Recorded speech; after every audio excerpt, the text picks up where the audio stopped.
প্ৰথম কথা জুবিন গাৰ্গ হৈছে জাতিৰ গৌৰৱ আৰু মই আমাৰ অসমীয়া মানুহৰ আবেগ মানে মই কি ক'ম, এইটো এটা নতুন আবেগ অসমীয়া মানুহৰ, যোনটো মানে আমি কোনো ধৰণে মেজাৰ কৰিব নোৱাৰোঁ, আমি মূল্যায়ন কৰিব নোৱাৰোঁ।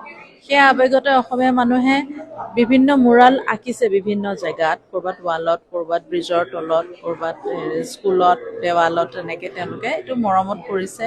মই ভাবোঁ এইটো এটা মৰমৰ প্ৰকাশ, মানুহৰ আবেগৰ প্ৰকাশ, আৰু যাক তাক নাই কৰা। তেওঁলোকে আমাৰ জাতিৰ গৌৰৱ। জুবিন গাৰ্গ যি বিশ্ব মানচিত্ৰত গোটেই অসমখন জিলিকাই থৈছে।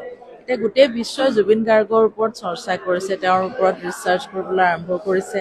তেনেস্থলত আমাৰ অসমত নিজৰ জেগাতে যদি জুবিন গাৰ্গৰ প্ৰতিচ্ছবিসমূহ মুচি পেলোৱা হয়, তাতকৈ দুখৰ কথা একো হ'ব নোৱাৰে। চ' বহুত দুখ পাইছোঁ এইটো দেখি। মই ভাবোঁ তেওঁৰ ফটোখিনিয়ে এনেকুৱা ধৰণৰ কিবা অসুবিধা কৰিছে বুলি মই নাভাবোঁ। আৰু এইখিনি গোটেই ফেনখিনি, অনুৰাগীখিনিয়ে নিজৰ আবেগেৰে অংকন কৰা চিত্ৰ, সেইটো কোনেও কাকো স্পন্সৰ কৰি জোৰ কৰি অঁকা বস্তু নহয়, সেইটো স্বতঃস্ফূৰ্তভাৱে চবেই কৰিছে।